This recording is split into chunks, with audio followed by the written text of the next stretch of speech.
सभी वरिष्ठ मंत्रीगण, यहाँ उपस्थित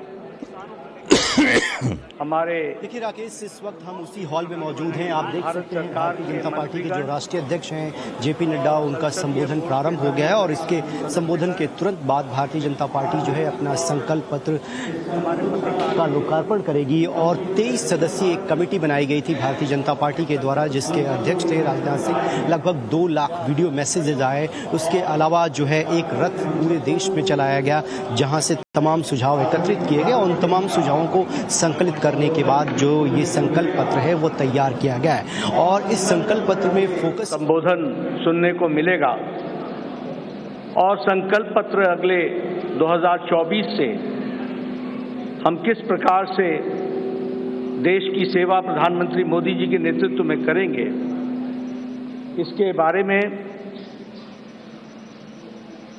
हम सब लोगों को जानकारी मिलेगी।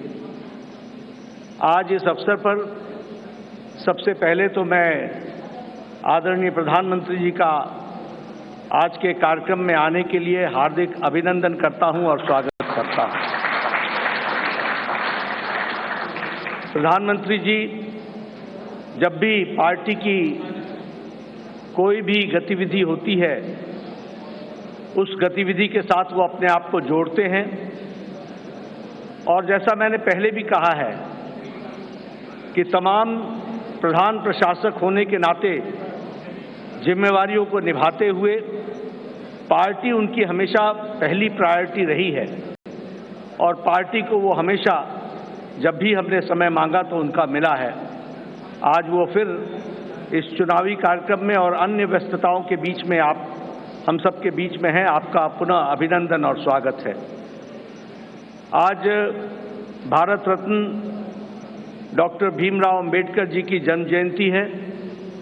हम सब की ओर से उनको श्रद्धांजलि पूर्वक नमन। और हम सब जानते हैं कि डॉक्टर अंबेडकर जी ने अपना सारा जीवन सामाजिक न्याय के लिए पूरी ताकत के साथ सामाजिक न्याय की लड़ाई उन्होंने जीवन भर लड़ी। ऐसे डॉक्टर भीमराव अंबेडकर जी के रास्ते पर चलते हुए भारतीय जनसंघ से लेकर भारतीय जनता पार्टी हमेशा इस विचार को और सामाजिक न्याय की लड़ाई सत्ता में रहे तो भी और सत्ता में न रहे तो भी हमेशा इस सामाजिक न्याय की लड़ाई को हम सब लोगों ने लड़ा है। हम जानते हैं कि आज संकल्प पत्र को लोकार्पण होगा, लॉन्चिंग होगी, लेकिन हम सबको यह भी ध्यान में रखना चाहिए कि भारतीय जनता पार्टी और शुरू में जनसंघ काल से लेकर यह वैचारिक अधिष्ठान आइडियोलॉजिकल बेस्ड पार्टी होने के नाते एक विचारों को लगातार आगे बढ़ाते हुए उस वैचारिक अधिष्ठान की यात्रा में हम सब लोग सम्मिलित हैं। और हर बार जब चुनाव आता है तो उसी वैचारिक यात्रा को आगे बढ़ाने का क्रम हम सब लोगों ने किया है और उसको आगे बढ़ाया है। जिस बात को 1952 में श्यामा प्रसाद मुखर्जी जी ने कही, जिसे आगे पंडित दीनदयाल उपाध्याय जी ने आगे बढ़ाया, उस विचारधारा से हम कभी डिगे नहीं। हम उसको समर्पित रहे और उसको आगे बढ़ाने में हम सब लोगों ने भरसक प्रयास किया है। और हम कह सकते हैं कि मैनिफेस्टो या संकल्प पत्र यह उस विचारधारा, उस वैचारिक अधिष्ठान का अनफोल्डमेंट है। उसी को आगे किस तरीके से बढ़ाया जाए, उस यात्रा को आगे बढ़ाने का काम हम सब लोगों ने किया है। हम सब जानते हैं एक समय में हमने एकात्म मानववाद की बात कही, उसी को आगे हम लोगों ने जब हम सरकार में आए तो अंत्योदय के रूप में हम लोगों ने उसको स्थापित किया और प्रधानमंत्री मोदी जी ने उसको सरल भाषा में सबको समावेश करते हुए और सबकी भाषा में उसको सबका साथ, सबका विकास, सबका विश्वास, सबका प्रयास से जोड़ते हुए नीतियों को आगे बढ़ाने का काम किया। मुझे याद है कि 2014 में जब प्रधानमंत्री मोदी जी संसदीय दल के नेता सेंट्रल हॉल में चुने गए थे, तो उस समय उन्होंने बड़े स्पष्ट शब्दों में कहा था कि हमारी सरकार गरीब को समर्पित है, हमारी सरकार गांव के विकास को समर्पित है, हमारी सरकार जो समाज के अंतिम पायदान पर खड़ा व्यक्ति है उसको समर्पित है। और उसी को कार्य रूप देते हुए 2014 से एक लंबी यात्रा करते हुए पिछले 10 वर्षों में प्रधानमंत्री मोदी जी के नेतृत्व में देश ने इन सारे आयामों को बखूबी जनता को, गांव गरीब की चिंता करते हुए उसको आगे बढ़ाने का काम किया है। मित्रों, मैं यहां एक बात और भी कहना चाहता हूं कि जब देश की जनता क्लियर मैंडेट देती है तो नतीजे भी बड़ी स्पष्टता के साथ आते हैं। हम सब लोग जानते हैं कि 2014 में प्रधानमंत्री मोदी जी के नेतृत्व में हमारा वोट शेयर 31% पहुंचा, 282 सीटें हमने लोकसभा की जीती। और 2019 में प्रधानमंत्री मोदी जी के नेतृत्व में हमने अपना ही रिकॉर्ड तोड़ा और हमारा वोट शेयर 37.3% तक पहुंचा और हमारा वो सीट शेयर 303 सीटें हम लोगों ने लोकसभा में जीती। हम ये कह सकते हैं कि इस क्लियर मैंडेट को प्रधानमंत्री मोदी जी ने गांव के लिए, गरीब के लिए, वंचित के लिए, दलित के लिए, हमारी महिलाओं के लिए, हमारे युवाओं के लिए, हमारे किसान भाइयों के लिए और हमारे वंचित भाइयों के लिए उनको समर्पित किया। और उसी तरीके से अगर मैं गांव की बात करूं तो आज गांव, मैं यहां प्रधानमंत्री जी थोड़ा समय जरूर लेना चाहूंगा, लेकिन मुझे याद है 1993 में मैं पहली बार विधायक बना था। उस समय हमें अपने विधानसभा क्षेत्र में लगभग 90% के गांवों को घूमने के लिए पैदल जाना पड़ता था। आज हम कह सकते हैं कि ग्रामीण सड़क 3,80,000 किलोमीटर की ग्रामीण सड़कें बनी हैं, ऑल वेदर रोड बना और ऑल वेदर रोड के माध्यम से पक्की सड़कें बनी। आज हमारे इलाकों में कोई ऐसा गांव नहीं रहा जहां हम पक्की सड़क से पहुंच नहीं सकते हैं। यह बदलता भारत की तस्वीर हमने देखी है। उसी तरीके से अभी 60,000 नए गांवों को पक्की सड़कों से जोड़ने का काम हुआ है और ऑल वेदर रोड्स बनी हैं। कभी हमने कल्पना नहीं की थी कि गांव का सशक्तिकरण होगा, कभी गांव में भी कोई ऑप्टिकल फाइबर पहुंचेगा, लेकिन आज मुझे खुशी है कि आपके नेतृत्व में 2 लाख पंचायतों को आपके नेतृत्व में ऑप्टिकल फाइबर से जोड़ दिया गया है और उनको भी इंटरनेट फैसिलिटीज के साथ जोड़ा गया है।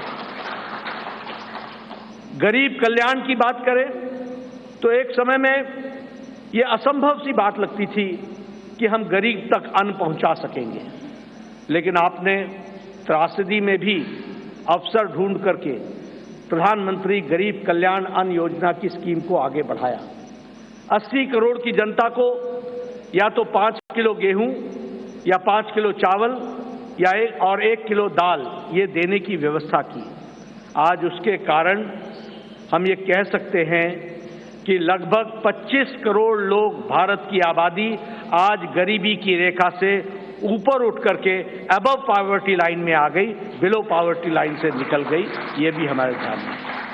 और इंटरनेशनल मॉनिटरी फंड के अनुसार अति गरीबी भारत में अब 1% से भी कम हो गई है, 0.08% 7% पर लाकर के खड़ा किया है। उसी तरीके से आवास योजना मैं यहाँ बार बार सुनाता हूँ और मुझे वो बार बार इच्छा भी होती है बताने की, क्योंकि वो धरातल की सच्चाई थी। एक समय में हमारे यहाँ हमारा ब्लॉक डेवलपमेंट ऑफिसर आके बताता था कि एमएलए साहब आपके यहाँ एक पंचायत में 2 इंदिरा आवास योजना मिली है, 2, अब बताओ इसको किसको दें। और मेरे लिए प्रश्न उठता था कि ये किसको दें, क्योंकि एक अनार 100 बीमार मैं किसको दूंगा। मैं बीडीओ साहब को कहता था कि आप ही तय करो कौन से मापदंड पर आप दे सकते हो। लेकिन आज 4 करोड़ प्रधानमंत्री आवास योजना में पक्के घर बन गए और आगे भी इस कार्य को आगे जारी रखा गया है। उसी तरीके से महिलाओं की चिंता की बात करें, आज जनधन खाते में 50 करोड़ में से 55.5% जनधन खाते महिलाओं के नाम पर खाते खुले हैं, यानी महिलाओं का सशक्तिकरण हुआ। ये भी हमें ध्यान में रखना चाहिए। उज्ज्वला योजना, ये योजना आप सब लोग शहर में रह करके आपको लगता होगा हाँ गैस का सिलेंडर मिल गया, लेकिन ये इतनी ही छोटी कहानी नहीं है। हमारी बहनें गांव में 5 बजे सुबह उठती थी, जंगलों में जाती थी, लकड़ियां काटती थी, आ करके चूल्हा जलाती थी, फूकनी से फूक फूक करके चूल्हा जलाती थी, धुआं को अपने छातियों पर लेती थी, रेस्पिरेटरी सिस्टम डिसऑर्डर होता था और आंखों में पानी आता था और घंटों के बाद वो जाकर के चाय बना पाती थी। आज 5 मिनट के अंदर गैस के चूल्हे के कारण नारी सशक्तिकरण किस तरीके से हुआ, इस उज्ज्वला गैस के कारण, और 10 करोड़ से 10 करोड़ सिलेंडर्स इस तरीके से और गैस के कनेक्शन दिए गए। सबसे बड़ी बात है, मुझे याद है, मैं बताना चाहूंगा, जब मैं छोटा था और जब मैं कभी भ्रमण पर सुबह सुबह निकलता था तो मैं देखता था कि गांव की बहनें झुंड के झुंड सिर्फ अपने दैनिक नित्य क्रम के लिए नेशनल हाईवे से होते हुए गांव और खुले में उनको शौच जाना पड़ता था। दैनिक जीवन में अपने इस तरीके का जीवन देखती थी। सूर्योदय और सूर्यास्त का इंतजार करना पड़ता था। आज 11 करोड़ इज्जत घर बनाकर 11 करोड़ बहनों को इज्जत देने का काम और life with dignity, human dignity, women dignity, इसकी चिंता अगर हुई तो वो प्रधानमंत्री मोदी जी के नेतृत्व में हुई है, वो भी हम सबके ध्यान में है। जैसा मैंने कहा, आज हमारा वैचारिक अधिष्ठान क्लियर मैंडेट के क्लियर रिजल्ट्स होते हैं और क्लियर मैंडेट आपने दिया, उसका क्लियर नतीजा निकला और वह नतीजा ये है, हमने 1951-52 में कहा एक देश में 2 निशान, 2 विधान, 2 प्रधान नहीं चलेंगे। हम 1951-52 से ये बात कह रहे थे, लेकिन आपने क्लियर मैंडेट दिया और 2019 के 6 अगस्त को धारा 370 को एब्रोगेट कर दिया गया, धाराशाही कर दिया गया। प्रधानमंत्री मोदी जी की इच्छा शक्ति ने उस कार्य को पूरा किया है। मुझे याद है कि पालमपुर का प्रस्ताव पारित हुआ था कि हम राम मंदिर बनाने के रास्ते को प्रशस्त करेंगे। ये पालमपुर का रेजोल्यूशन था और पालमपुर के रेजोल्यूशन से लंबी यात्रा हमने की और हमने वो भी दिन देखे जब कांग्रेस के वकील खड़े होकर के न्यायिक प्रक्रिया को रोकने का प्रयास करते थे और ये कहते थे कि इससे भारतीय जनता पार्टी को फायदा होगा। उनको देश की चिंता नहीं थी, उनको रामलला की चिंता नहीं थी, उनको भारत की संस्कृति और गौरव की चिंता नहीं थी। वह वोट बैंक की राजनीति करने वाले लोग उसमें अड़ंगे लगाते रहे, अटकाते रहे, लटकाते रहे, भटकाते रहे। लेकिन प्रधानमंत्री मोदी जी के नेतृत्व में वह रास्ता प्रशस्त हुआ और भव्य राम मंदिर 22 जनवरी को आपके कर कमलों के द्वारा वह आज रामलला वहां विराजमान है और उनका प्राण प्रतिष्ठा आपके 10 दिन के अथक कार्यक्रम और अनुष्ठान के बाद आपके कर कमलों द्वारा हुआ, वो भी हम लोगों ने देखा है। ट्रिपल तलाक, 3 तलाक, कोई सोचता नहीं था कि इस विषय को टच करेंगे, कोई इस विषय पर चर्चा भी करेंगे। सुप्रीम कोर्ट से लेकर के समाज के सभी वर्ग मानते थे कि 3 तलाक आज मानवता के लिए एक तरीके से त्रासदी है, इसको समाप्त होना चाहिए। लेकिन यह इच्छा शक्ति, दृढ़ इच्छा शक्ति प्रधानमंत्री मोदी जी ने दिखाई और आपके क्लियर मैंडेट ने इस ताकत को प्रधानमंत्री मोदी जी को करने की इच्छा शक्ति दी और आज ट्रिपल तलाक से हम बहनों को, हमारे मुस्लिम बहनों को हम लोगों ने आज़ाद किया, यह भी हम सब लोगों ने देखा है। उसी तरीके से 30 साल से राजनीतिक कारणों से नारी शक्ति वंदन और महिलाओं का रिजर्वेशन पर राजनीति होती रही फॉर 30 इयर्स, 30 साल कोई कुछ नहीं हुआ। लेकिन प्रधानमंत्री मोदी जी की फिर से इच्छा शक्ति और आप सबका सहयोग, 30 साल से जो कार्य नहीं हुआ वो 3 दिन के अंदर प्रधानमंत्री मोदी जी ने नारी शक्ति वंदन विधेयक को पारित करके और अगली बार लोकसभा में 2029 में हम 33% सांसद हमारी महिलाएं बहनें होंगी, यह भी हम देखने वाले हैं। इस तरीके से काम मैं मजबूत नेतृत्व का एक प्रमाण और एक विषय जरूर आपसे चर्चा करना चाहूंगा। ये कोविड जब आया तो शायद ये शताब्दी का सबसे बड़ा पेंडेमिक था। दुनिया नहीं जानती थी कि इस पेंडेमिक से कैसे लड़ा जाएगा। दुनिया के नेतृत्व भी नहीं जानता था कि इस पेंडेमिक से कैसे लड़ा जाएगा।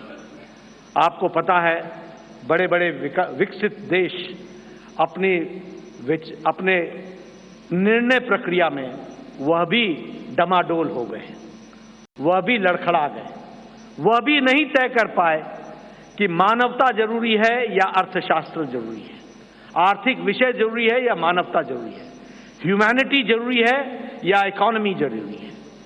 और बहुत से देश, विकसित देश, लॉकडाउन लगाएं कि नहीं लगाएं, लगाएं कि नहीं लगाएं, इस बीच में वो पेंडुलम की तरह डोलते रहे।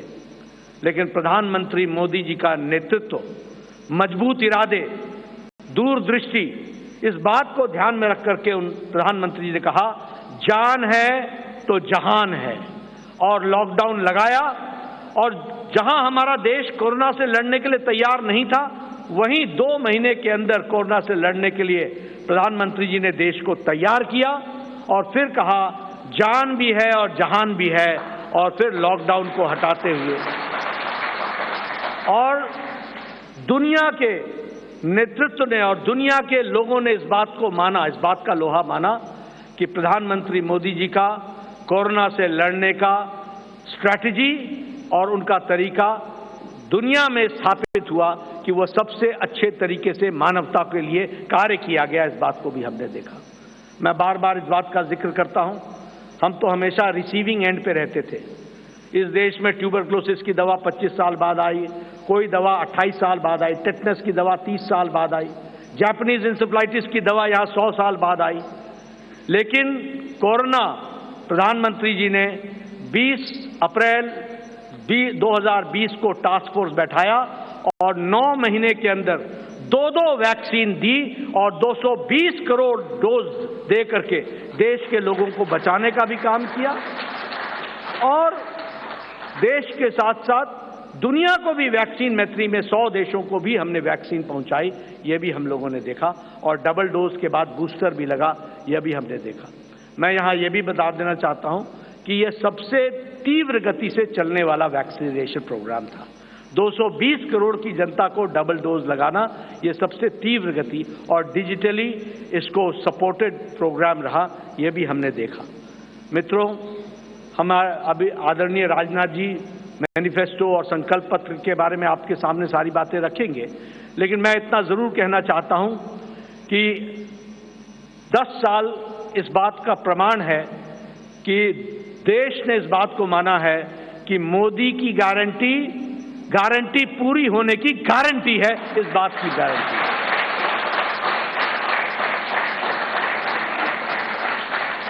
और यहां मैं स्वास्थ्य से जरूर जुड़ा हुआ विषय जरूर कहूंगा। मैं जब स्वास्थ्य मंत्री प्रधानमंत्री मोदी जी ने बनाया 2014 में, और जब मैं वर्ल्ड हेल्थ असेंबली में गया तो वहां हमारे बारे में ऐसा सोचा जाता था कि ये one of the following countries हैं, ये फॉलो करने वाले देश हैं।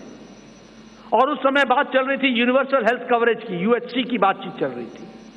हमने भी नहीं सोचा था कि हम यूएचसी में कभी कुछ कर सकेंगे, लेकिन मोदी जी ने आयुष्मान भारत, ये सबसे बड़ा हेल्थ कवरेज प्रोग्राम, 50 करोड़ लोग, 50 से 55 करोड़ लोगों को 5 लाख रुपए का हेल्थ कवर गंभीर बीमारियों से लड़ने का, और आज वो सबसे बड़ा हेल्थ कवर प्रोग्राम बन गया दुनिया का, वह भी हमने देखा।